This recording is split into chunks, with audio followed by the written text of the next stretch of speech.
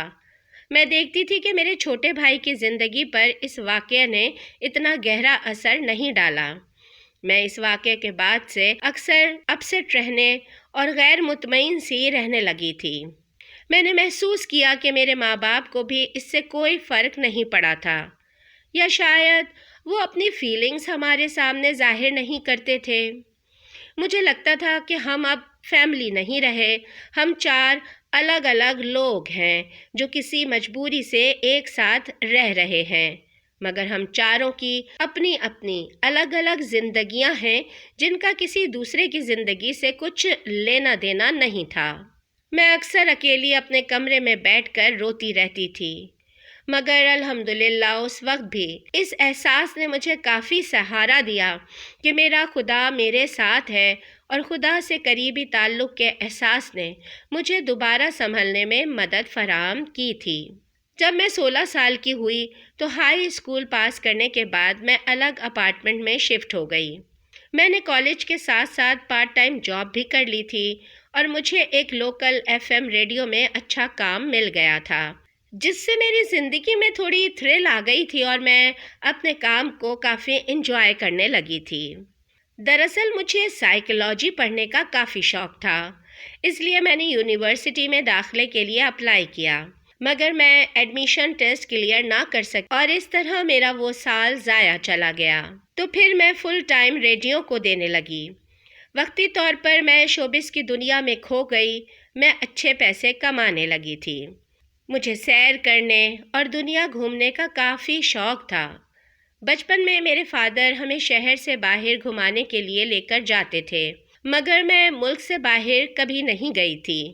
میں نے پیسے جمع کر کے کہیں باہر جانے کا پلان بنایا، اور میرا سب سے پہلا خواب انڈونیشیا گھومنے کا تھا، کیونکہ میرے ڈیڈ شروع جوانی میں کئی سال انڈونیشیا میں رہے تھے، اور وہ ہمیں انڈونیشیا کے قصے سناتے رہتے تھے، جس کی وجہ سے میرے دل میں ہمیشہ سے انڈونیشیا جانے کی خواہش تھی۔ میں نے نوٹس کیا تھا کہ میں دوسرے لوگوں سے تھوڑی مختلف تھی۔ میں اکثر دیکھتی تھی کہ میرے ارد گرد لوگ ایک روٹین کی زندگی گزار رہے تھے، کمانا، کھانا اور بل ادا کرنا، پچھلا مہینہ ختم ہو جائے تو اگلے مہینے کی فکر شروع کر دینا، بس ان کی یہی زندگی تھی۔ جبکہ میں سمجھتی تھی کہ کھانے کمانے سے ہٹ کر بھی زندگی انجوائے کرنے کا نام ہے، گھومنا پھرنا، نئی جگہوں کو ایکسپلور کرنا۔ یہ چیزیں آپ کو خدا کی قدرت دیکھنے اور خدا کو پہچاننے اور سمجھنے میں مدد کرتی ہیں۔ بچپن سے میرے دماغ میں ایک بات بیٹھی ہوئی تھی کہ خدا کو تلاش کرنا ہے، تو خدا کی خدائی کو کھوجو، وہ وہیں ملے گا۔ تو ہوا یہ کہ میں نے 1 سال اپنی ساری کمائی جمع کی اور میں انڈونیشیا چلی گئی۔ میں چونکہ اس وقت اپنی زندگی اپنے طور پر گزار رہی تھی، اس لیے مجھے کب زندگی میں آگے کیا کرنا ہے اس بارے میں اپنے فیصلے خود ہی کر رہی تھی۔ میں نے انڈونیشیا میں سب سے پہلے جو چیز نوٹس کی وہ یہ کہ لوگ، چاہے وہ جس بھی مذہب کے پیروکار ہوں، روحانی اعتبار سے اپنے مذہب سے بہت زیادہ کنیکٹڈ تھے۔ چاہے مسلمان ہوں، عیسائی، بدھ مت کے پیروکار ہوں یا ہندوازم کو فالو کرنے والے، سبھی لوگوں کی زندگیوں میں مذہب کی چھاپ بہت گہری تھی۔ اگر آپ کسی بھی انڈونیشین شہری کے پاس بیٹھیں تو وہ گھنٹوں آپ کے ساتھ مذہب کے ٹاپک پر بات کر سکتا ہے۔ وہ زندگی کے فلسفے اور انسانی زندگی پر مذہب کے اثرات کے ٹاپک پر آپ سے لمبی طویل بحث کر سکتا ہے۔ مجھے انڈونیشین لوگوں کا مذہب اور خدا سے کنیکشن بہت پسند آیا تھا اور مجھے ان کے طرز زندگی سے محبت ہو گئی تھی۔ مجھے فن لینڈ سے زیادہ انڈونیشیا اپنے گھر جیسا لگنے لگا تھا۔ میں جلد ہی یہاں کے معاشرے اور کلچر میں گھل مل گئی تھی۔ مجھے لگا کہ انڈونیشین معاشرہ میری سوچ اور میرے زندگی گزارنے کے فلسفے کے زیادہ قریب ہے۔ یہاں کے لوگ دنیاوی زندگی کے ساتھ مذہبی اور روحانی اعتبار سے بھی جس طرح خدا سے کنیکٹڈ ہو کر زندگی گزار رہے تھے، وہ بالکل ویسی ہی آئیڈیل زندگی تھی جیسی کہ میں گزارنا چاہتی تھی۔ اس لیے میں اگرچہ یہاں آئی تو شارٹ وزٹ کے لیے تھی، مگر بعد میں نے انڈونیشیا میں اپنا قیام بڑھا دیا تھا اور میں نے انڈونیشین لینگویج سیکھنے کے لیے یہاں بالی میں ایک یونیورسٹی میں لینگویج کورس میں ایڈمیشن لے لیا تھا۔ جن لوگوں کو نہیں پتہ ان کو بتا دوں کہ بالی انڈونیشیا کا ایک چھوٹا سا شہر ہے۔ انڈونیشیا اگرچہ مسلمان ملک ہے، مگر یہاں پر بدھ مت، عیسائیت اور ہندو دھرم کے ماننے والے بھی کثیر تعداد میں پائے جاتے ہیں، اور یہ بالی شہر جہاں میں رہ رہی تھی یہاں پر ہندوؤں کی اکثریت تھی، اس لیے یہاں پر ہندوؤں کے مندر بھی بہت زیادہ تھے۔ یہاں میرے کافی زیادہ ہندو دوست بن گئے تھے اور ان ہندو دوستوں کی وجہ سے مجھے ہندوازم میں کافی دلچسپی پیدا ہو گئی تھی۔ اس لیے میں نے ہندو دھرم کے بارے میں جانکاری جمع کرنی شروع کر دی تھی۔ میں اپنے دوستوں کے ساتھ اکثر ان کے مندروں میں جاتی، ان کو پوجا پاٹ کرتے دیکھتی۔ یہ لوگ اپنے تہواروں پر مجھے اسپیشلی دعوت دے کر بلاتے اور میں ایسے موقعوں پر دیکھتی کہ ہندو لوگ کیسے اپنے تہوار مناتے ہیں۔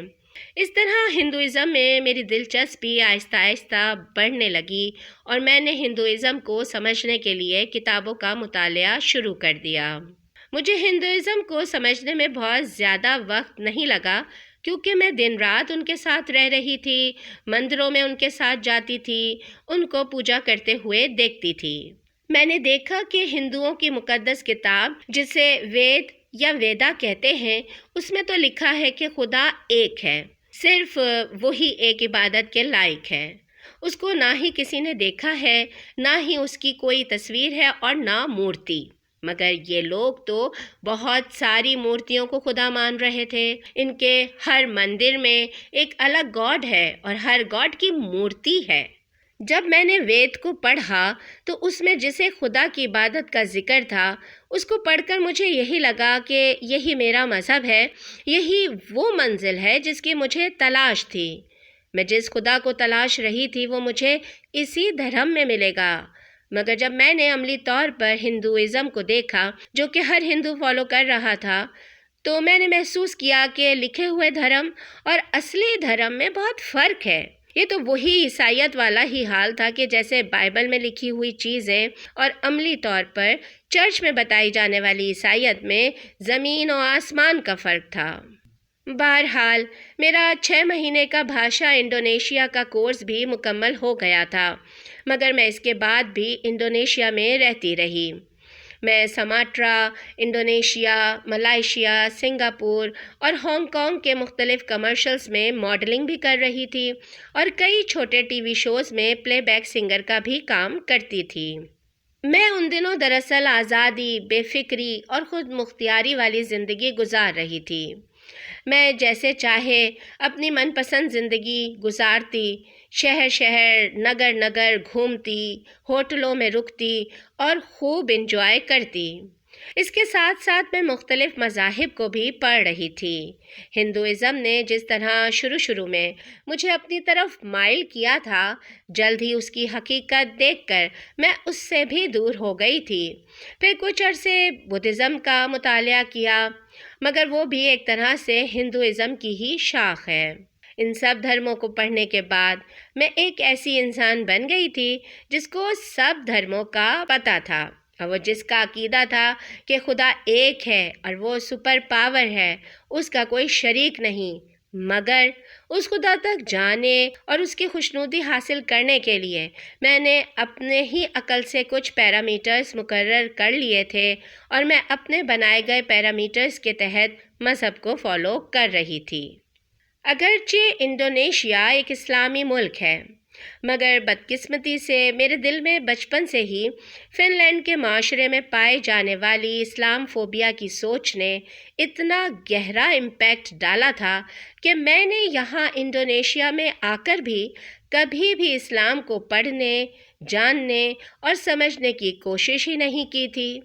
یہی وجہ تھی کہ لگ بھگ 1 سال انڈونیشیا میں گزارنے کے بعد بھی میں اسلام کے بارے میں مکمل انجان تھی۔ مجھے یہی پتا تھا کہ یہ لوگ حضرت محمد صلی اللہ علیہ وآلہ وسلم کو ویسی ہی مقدس شخصیت مانتے ہیں جیسے کہ حضرت عیسیٰ علیہ السلام کو عیسائی۔ اس لیے میں یہی سمجھتی تھی کہ مسلمان محمد صلی اللہ علیہ وآلہ وسلم کی پوجا کرتے ہوں گے۔ استغفر اللہ، اللہ مجھے معاف کرے۔ اس طرح آپ اندازہ لگا سکتے ہیں کہ اسلام کے بارے میں کس قدر جاہل تھی۔ مجھے یہ بھی نہیں پتا تھا کہ مسلمان بھی اسی خدا کی عبادت کرتے ہیں جس خدا کی طرف حضرت عیسیٰ علیہ السلام لوگوں کو بلاتے تھے۔ میں سمجھتی تھی کہ مسلمانوں کا اللہ کوئی الگ خدا ہے۔ میں چونکہ انڈونیشیا کے جس علاقے میں رہتی تھی وہاں مسلمان بہت کم تھے، اور جو تھے بھی تو میری ان سے کوئی دوستی یا سلام دعا وغیرہ نہیں تھی۔ مجھے صرف یہ پتا تھا کہ مسلمان روزے رکھتے ہیں اور ان کا ایک مہینہ رمضان آتا ہے جس میں یہ بھوکے پیاسے رہتے ہیں اور عبادات کرتے ہیں۔ اس طرح مجھے بالی میں رہتے ہوئے 1.5 سال ہو گیا تھا۔ اس دوران میں نے UK کی ایک یونیورسٹی میں آن لائن ایڈمیشن کے لیے اپلائی کیا اور مجھے سائیکالوجی کے شعبے میں ایڈمیشن مل گیا۔ سائیکالوجی پڑھنا میرا خواب تھا اور مجھے اپنا سپنا پورا کرنے کا موقع مل رہا تھا، اس لیے میں لندن کے لیے فلائی کر گئی۔ جب میں یہاں لندن پہنچی تو مجھے یاد ہے کہ یونیورسٹی میں میرا پہلا دن تھا اور سائیکالوجی کی پہلی کلاس، پہلا لیکچر تھا، اور پہلے ہی لیکچر میں ہمیں بتایا گیا کہ روح کا کوئی وجود نہیں ہے۔ ہم انسان صرف ایک جسمانی وجود رکھتے ہیں، ہمارا کوئی روحانی وجود نہیں ہے۔ یہ جسمانی وجود مختلف کیمیکلز اور بائیولوجیکل سسٹمز کے تحت کام کرتا ہے، اور اگر کبھی وہ کیمیکلز اوپر نیچے ہو جاتے ہیں تو ہم بیمار پڑ جاتے ہیں، اور جب یہ بائیولوجیکل سسٹم کام کرنا چھوڑ دیتا ہے تو ہمارا جسم بیکار اور مردار ہو جاتا ہے۔ میں یہ سن کر حیران تھی۔ میں نے کہا، نہیں، یہ بات سچ نہیں ہے، جو کچھ مجھے پڑھایا جا رہا ہے وہ ٹھیک نہیں ہے۔ اس طرح پہلے ہی لیکچر سے میرے دماغ نے کہنا شروع کر دیا کہ میں نے غلط کورس کے لیے ایڈمیشن لے لیا ہے۔ بہرحال میں کلاسز اٹینڈ کرتی رہی۔ ہمیں پڑھایا جاتا تھا کہ سائنسی اعتبار سے انسانی سائیکالوجی کن بنیادوں پر کام کرتی ہے۔ وہ کبھی بھی لفظ مائنڈ استعمال نہیں کرتے تھے۔ وہ کہتے تھے کہ مائنڈ کو سائنسی اعتبار سے ثابت نہیں کیا جا سکتا۔ وہ لفظ برین استعمال کرتے تھے کیونکہ برین فزیکلی اپنا وجود رکھتا ہے۔ میں چند کلاسز لینے کے بعد ہی کافی اپسیٹ ہو گئی تھی، کیونکہ وہ انسانی وجود کو صرف جسمانی اعتبار سے دیکھنے، سمجھنے اور جاننے کی بات کرتے تھے۔ وہ انسان کے روحانی وجود سے ہی انکاری تھے، جبکہ میرے دل میں بچپن سے انسان کے روحانی وجود کا جو عقیدہ تھا وہ کہہ رہا تھا کہ یہ سب جھوٹ اور بے عقلی باتیں ہیں۔ بہرحال یہاں لندن میں میری ایک مسلمان دوست بن گئی تھی اور اس سے مجھے اسلام کے بارے میں تھوڑی بہت جانکاری ملنا شروع ہوئی۔ جیسے جیسے مجھے اسلام کے بارے میں نالج حاصل ہوتی گئی، میری دلچسپی مزید بڑھتی رہی۔ میں نے اپنی دوست سے پوچھا کہ رمضان کیا ہے اور تم لوگ روزے کیوں رکھتے ہو، کیونکہ مجھے اسلام کے بارے میں صرف ایک ہی بات پتہ تھی، رمضان، اس لیے میں نے اسی کے بارے میں سوال کیا تھا۔ میری سہیلی نے مجھے تفصیل سے بتایا کہ رمضان کیا ہے، روزہ کیا ہوتا ہے، روزہ کیوں رکھتے ہیں، اور کس طرح رمضان ہمیں روحانی طور پر پاک کرتا ہے اور اللہ تعالیٰ سے ہمارا تعلق قائم کرتا ہے۔ اس کے بعد جلد ہی مجھے اندازہ ہو گیا کہ سائیکالوجی میرا ٹاپک نہیں ہے، اور میں نے وہ تعلیم نامکمل چھوڑ دی اور میں واپس انڈونیشیا آ گئی۔ جس دن میں انڈونیشیا واپس پہنچی، ٹھیک اس سے اگلے دن رمضان شروع ہو گیا۔ میں نے رمضان میں روزے رکھنے کی کوشش کی، مگر انڈونیشیا کے گرم موسم میں سارا دن بھوک تو برداشت ہو جاتی ہے، مگر پیاس برداشت کرنا مشکل تھا، جس کا نتیجہ یہ نکلا کہ میں صرف 3 ہی روزے رکھ پائی۔ مگر جب میں مسلمانوں کو دیکھتی تو حیران ہوتی کہ کیسے پورے 30 دن لگاتار روزے رکھتے ہیں۔ اس دوران ان کے کام کا بھی ناغہ نہیں ہوتا، یا اپنے روزمرہ کے کام بھی اپنی روٹین سے کرتے ہیں۔ او میرے خدایا، ان کا ایمان کتنا مضبوط ہے! ان کا ایمان کس درجہ مضبوط ہے جو ان کو یہ سب کرنے کی ہمت دیتا ہے۔ میں مسلمانوں کو دیکھتی اور دل ہی دل میں ان کے مضبوط ایمان سے متاثر ہوتی تھی۔ پھر میں انڈونیشیا سے نکل کر ملائیشیا گئی اور وہاں سے سماٹرا چلی گئی۔ میں سماٹرا کے شہر میڈان میں رہ رہی تھی، اور میڈان کے جس ریسٹ ہاؤس میں میرا قیام تھا وہ میرا مستقل ٹھکانہ تھا۔ میں جب بھی سماٹرا آتی تھی اسی ریسٹ ہاؤس میں رکتی تھی، اس لیے اس ریسٹ ہاؤس کے مالک اور ارد گرد کے چند لوگوں کے گروپ سے میری اچھی دوستی ہو گئی تھی۔ ہم لوگ تقریباً ایج فیلوز ہی تھے، اس لیے ان لوگوں کے ساتھ اچھا وقت گزرتا تھا۔ یہ سب لوگ مسلمان تھے، مگر میں نے اس سے پہلے ان سے کبھی اسلام کے بارے میں معلومات حاصل نہیں کی تھیں۔ اس مرتبہ پہلی بار میں نے ان سے اسلام کے بارے میں سوال پوچھنے شروع کیے، اور انہوں نے میرے اسلام کے بارے میں کئی غلط نظریات درست کیے۔ انہوں نے مجھے بتایا کہ اللہ دراصل اسی خدا کا عربی نام ہے جو کہ حضرت عیسیٰ، ابراہیم اور نوح علیہ السلام وغیرہ کا خدا تھا۔ میں نے پوچھا کہ تم مسلمان محمد صلی اللہ علیہ وآلہ وسلم کی عبادت کیوں کرتے ہو؟ تو انہوں نے مجھے بتایا کہ ہرگز نہیں، ہم محمد صلی اللہ علیہ وآلہ وسلم کی اطاعت کرتے ہیں، ان کی عبادت نہیں۔ یہی وجہ ہے کہ محمد صلی اللہ علیہ وآلہ وسلم کی دنیا بھر میں نہ کوئی تصویر ہے، نہ پینٹنگ، اور نہ ہی کوئی مجسمہ، نہ مورتی۔ میں نے کہا ہاں، یہ بات تو مجھے پتہ ہے، محمد صلی اللہ علیہ وآلہ وسلم کی کوئی تصویر نہیں ہے، اور اگر کوئی ان کی تصویر بنانے کی کوشش کرتا ہے تو دنیا بھر کے مسلمان مشتعل ہو کر اسے قتل کرنے کے لیے تیار ہو جاتے ہیں، کیونکہ وہ اسے محمد صلی اللہ علیہ وآلہ وسلم کی توہین سمجھتے ہیں۔ مجھے ان لوگوں کی باتوں نے کافی متاثر کیا تھا، اور میری کافی غلط فہمیاں دور ہوئی تھیں۔ میں وہاں پر 1 مہینہ رہی، اور اس 1 مہینے میں میں نے اسلام کے بارے میں بہت ساری معلومات حاصل کیں۔ پھر میں 1 مہینے بعد ملائیشیا چلی گئی، اور میں پھر وہی اپنی من مرضی والی اور بے گھر ادھر ادھر پھرنے والی زندگی گزار رہی تھی۔ پھر میں دوبارہ لندن چلی گئی۔ وہاں مجھے ایک اچھی جاب آفر ہوئی تھی۔ میں نے وہاں کچھ عرصے قیام کیا اور بہت سارے پیسے جمع کیے، اور دوبارہ انڈونیشیا چلی آئی۔ اس مرتبہ میں ڈائریکٹ سماٹرا یعنی میڈان گئی اور اسی ریسٹ ہاؤس میں قیام کیا۔ میں اس وقت اپنے آپ کو کافی زیادہ بدقسمت تصور کر رہی تھی۔ مجھے سمجھ نہیں آتی تھی کہ میرا اصلی وطن، اصلی گھر کون سا ہے۔ میرا کوئی گھر نہیں تھا، میرا کوئی دیش نہیں تھا۔ مجھے اپنی زندگی بہت ہی بیکار لگنے لگی تھی، اور جب سے والدین کی طلاق کے بعد میں 16 سال کی عمر سے گھر سے نکلی تھی تو میں ایک خانہ بدوش والی زندگی گزار رہی تھی۔ ایک جگہ پیسے کمانا اور دوسری جگہ جا کر خرچ کر دینا، کیا یہی زندگی ہے؟ ایک رات میں نے سوچا، میرا گھر کہاں ہے؟ دنیا بھر کے لوگ جب زندگی کے دوڑ میں تھک جاتے ہیں تو گھر جا کر کچھ عرصہ ریلیکس کرتے ہیں۔ میری فیملی کہاں ہے؟ میرا گھر کہاں ہے؟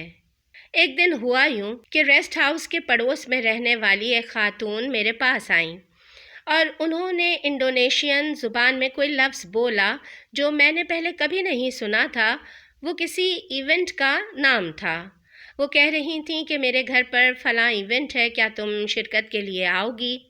میں نے کہا کہ اوکے، میں چلتی ہوں، اور میں ان کے ساتھ ان کے گھر چلی گئی۔ انہوں نے مجھے سر پر اوڑھنے کے لیے اسکارف دیا جسے میں نے سر پر لپیٹ لیا۔ پھر ہم ایک بڑے کمرے میں گئے جہاں کئی خواتین ایک دائرے میں بیٹھی ہوئی تھیں۔ میں بھی اس دائرے میں جا کر بیٹھ گئی۔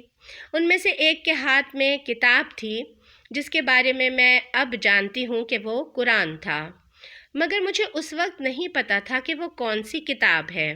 وہ لڑکی بہت ہی خوبصورت آواز اور دل نشین انداز میں اسے تلاوت کر رہی تھی۔ مجھے نہیں پتا کہ وہ کیا الفاظ تھے اور کیا مطلب تھا، مگر اس کی آواز اور اس کے ردم نے مجھے اپنے جادو میں جکڑ لیا تھا۔ میں نے اس سے پہلے قرآن کو نہیں سنا تھا۔ مجھے نہیں پتا تھا کہ اس کو ایسی خوبصورت اور دل نشین لے میں پڑھتے ہیں۔ وہ عورتیں باری باری قرآن آگے بڑھا رہی تھیں اور ہر کوئی اس میں سے تھوڑا تھوڑا پڑھ رہا تھا۔ میں ان کے چہروں کو دیکھ رہی تھی کہ جب وہ قرآن پڑھ رہی ہوتی تھیں تو ان کے چہرے ایک دم دمک اٹھتے تھے اور پڑھنے والی کے چہرے پر ایک عجیب سا سکون اور اطمینان ہوتا تھا۔ میں ان کی قرآن سے جذباتی وابستگی کو دیکھ رہی تھی۔ میں ایک عجیب سی جذباتی تاثر کے ساتھ یہ سب سن رہی تھی کہ اچانک مجھے ایسے لگا جیسے وہ سب میرے دل میں، میرے سینے میں جذب ہو رہا ہے۔ اچانک ہی میری کیفیت بدلی اور مجھے 5 سال والی چھوٹی بچی لورا یاد آ گئی، جو گھر کے پچھلے صحن میں بیٹھی کھیل رہی تھی، جو کہتی تھی کہ خدا میرے ساتھ ہے، جو خدا کو اپنے ساتھ محسوس کر کے خود کو مضبوط تصور کرتی تھی۔ مجھے لگا کہ یہاں سرکل میں نہیں، وہ چھوٹی 5 سال کی لورا بیٹھی ہوئی ہے، کہ اچانک بیٹھے بیٹھے میں آگے کی طرف جھکی اور میں نے سر زمین پر ٹکا دیا۔ میں دھاڑے مار مار کر رو رہی تھی۔ مجھے لگا کہ آنسو نہیں، آج میری آنکھیں ہی ابل کر باہر آ گریں گی۔ وہ مسلسل قرآن پڑھتی رہیں اور میں مسلسل روتی رہی۔ جب وہ محفل ختم ہوئی اور سب عورتیں اٹھ گئیں تو میری میزبان میرے پاس آئیں اور انہوں نے کہا، کیا تم کلمہ شہادت پڑھنا چاہتی ہو؟ کیا تم ابھی اسلام قبول کرنا چاہتی ہو؟ میں اپنی اس وقت کی کیفیت لفظوں میں بیان نہیں کر سکتی۔ مجھے لگا کہ میں جو ساری زندگی سے دربدر تھی شاید اسی منزل کی تلاش میں تھی۔